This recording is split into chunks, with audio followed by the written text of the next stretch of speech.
Mr. Speaker, in accordance with Section 28 of the Bermuda Monetary Authority Act, earlier today, the Deputy Premier, on my behalf, tabled the Bermuda Monetary Authority Annual Report 2022, which I'll refer to hereinafter as the report. Mr. Speaker, Bermuda's financial services sector is subject to the regulation and supervision of the Bermuda Monetary Authority. The authority operates pursuant to the Bermuda Monetary Authority Act, which provides it with a number of principal objects, including the supervision, regulation, and inspection of financial institutions operating in or from within Bermuda, together with promotion of financial stability and the soundness of financial institutions. Mr. Speaker, the House will be aware that the authority has specific licensing and supervisory responsibilities under the following regulatory statutes: the Banks and Deposits Companies Act 1999, the Digital Asset Business Act 2018, the Insurance Act 1978, the Investment Business Act 2003, the Investment Funds Act 2006, the Funds Administration Provider Business Act 2019, the Trust Regulation of Trusts Act 2001, together with other statutes. The authority also regulates the Bermuda Stock Exchange. Mr. Speaker, the authority's mission is to contribute to Bermuda's financial stability, protect consumers of financial services, and protect Bermuda's currency through maintaining effective and proactive regulatory frameworks through highly skilled and engaged workforce, delivering efficient operations and sustainable business practices, and supporting responsible innovation locally and in global markets. Mr. Speaker, the authority has received international recognition of its work. The House would be aware that Bermuda is one of only 7 total jurisdictions worldwide that has received the United States National Association of Insurance Commissioners qualified jurisdiction status.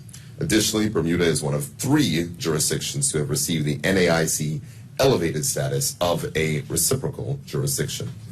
Bermuda has also been granted equivalent status under the EU Solvency II Directive for its commercial insurance sectors. Mr. Speaker, the authority is recognized as a constructive participant in a number of international organizations. Meetings with such organizations offer opportunities for the authority to strengthen its relationships with other supervisors. Currently, the Managing Director, Supervision of the Authority, serves as a member of the International Association of Insurance Supervisors Executive Committee. The authority staff are also heavily involved as chair, vice chair, or member in a variety of IAIS committees and subcommittees, such as the Macro-Prudential Committee, the Policy Development Committee, the Resolution Working Group, and the Financial Crime Forum. Mr. Speaker, in addition to the foregoing, the authority is an active member of the Financial Stability Board, Regional Consultative Group for the Americas, and participates in and contributes to the Bank for International Settlements and the Organization for Economic Cooperation and Development, better known as the OECD's Insurance and Private Pensions Commission. The authority is also a member of the Global Financial Innovation Network. The Global Financial Innovation Network is a group of regulators committed to advancing financial integrity, consumer well-being, financial inclusion, and financial stability. Mr. Speaker, the authority is authorized to act as an advisor to the Minister of Finance on policy matters relating to any financial institution. Accordingly, it may propose laws where it can do so appropriately and consistently with its functions under the BMA Act 1969. The regulatory proposals covered during the relevant period included, but were not limited to, the conduct of business, fees, banks, investment business, insurance, and amendments to the Act. Moving on to highlights from the report under supervision and licensing. Mr. Speaker, the number of banks increased from 4 to 5 in 2022, and the consolidated assets of the banking sector decreased by 2.9%, or $0.8 billion, $26 billion in 2022. This change was in line with a decrease in deposit liabilities and is evidenced primarily by cash and deposit liabilities decreasing 16.4% to $4.2 billion from $5 billion in 2021. Mr. Speaker, investments retained the largest share of total assets, and this was 42% 6% compared to 46.2% in 2021, followed by loans at 34% compared to 32.6% in 2021, and cash and deposits at 16.2% compared to 18.8% in 2021. Mr. Speaker, net interest income continues to be the largest component of the banking sector's income at $620 million. And this, Mr. Speaker, is compared to $484 million in 2021. So we do see the reflection of the increase in interest rates expanding banking sector profits. Moving on to the insurance sector. Mr. Speaker, 1,196 insurance companies were registered as of the 31st of December 2022, which is compared to 1,158 in 2021. And there were 80 new insurers registered in 2022 compared to 64 new insurers registered in the previous year. Mr. Speaker, companies and groups are required to submit their statutory financial returns either 4 months, 5 months, or 6 months after their financial year end, depending on their license class. While the majority of companies have a December 31st year end, some companies have financial year ends outside the calendar year end. And occasionally companies also apply and are granted filing extensions. The underwriting statistics in the report incorporate an aggregation of all data from the 2021 and year-end filings received in 2022.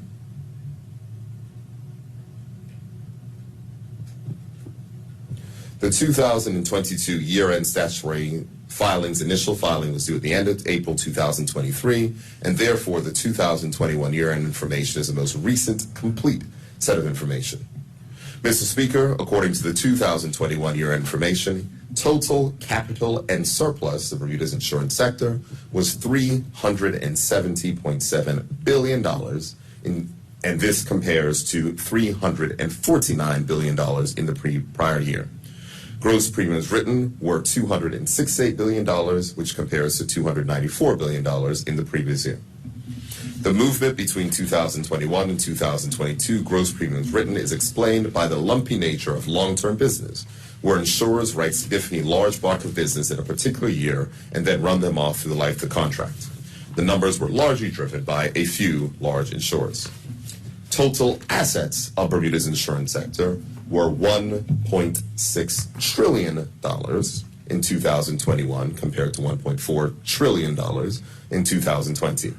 The main increase of $175 billion is due to new insurers entering the market and increased business from a select group of companies. Yes, Mr. Speaker, continued growth and expansion of our international business sector, contrary to what some will have you believe. Moving on to the investment sector, Mr. Speaker.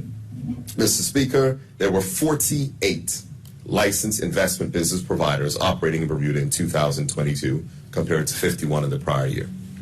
The aggregate total assets under management was $216.2 billion compared to $253.2 billion in the prior year. 67% pertains to European clients, while 24% pertain to Bermuda-based clients.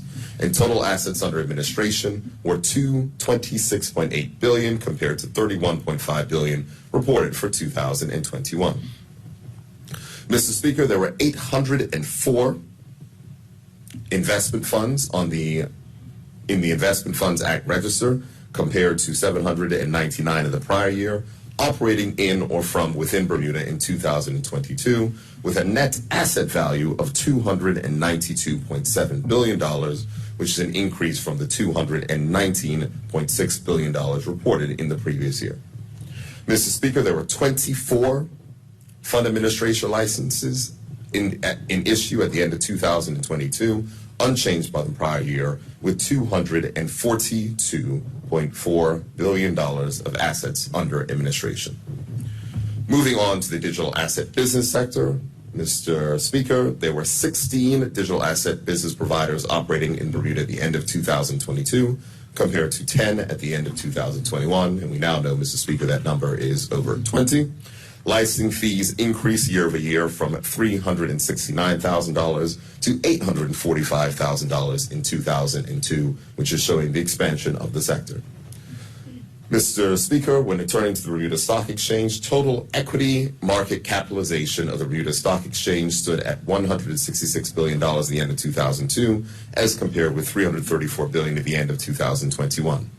Mr. Speaker, a total of 142 new insurance-linked securities were added to the BSX in 2022, increasing the total nominal value up to $52 billion from $50.8 billion in 2021. Mr. Speaker, domestic trading volume totaled 1.42 million shares in 2022 compared to 3 million in 2021 and was valued at 13.13 million compared to 23.4 million in 2021. Moving on to human resources, Mr. Speaker, when turning to the employees at the authority at year end, the 31st of December 2022, the authority was comprised of 235 full-time permanent employees compared with 219 in the prior year. Moving on to financials, members' attention is drawn to the following highlights set out in the Statement of Accounts report. Net comprehensive income was $5.45 million, down from $13.3 million in the previous year.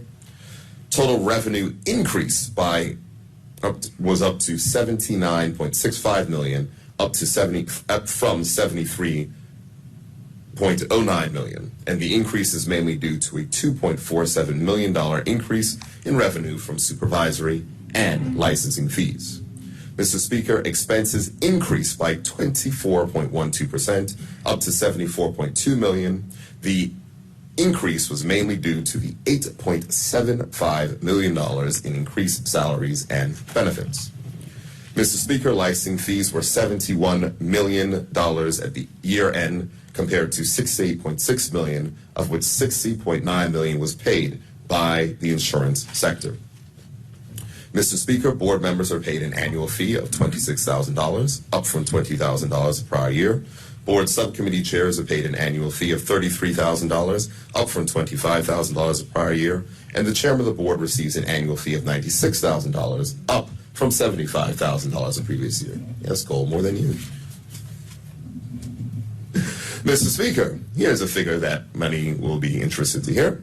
The CEO's salary is set at $500,000, no change, and the CEO is eligible for a performance-based bonus of up to 50% of base salaries. The salaries of the other 14 members of the executive team range from $253,000 to $450,000 in 2022, with a performance bonuses up to with a performance bonus of up to 37% of salary, and this has changed from in the prior year, where it was up to 35% of the total salary. And of course, Mr. Speaker, you will note that even the lowest range of the executive of the BMA is paid more than the Minister of Finance and the Premier of the country. Yes. Just an important point. Yes, it is.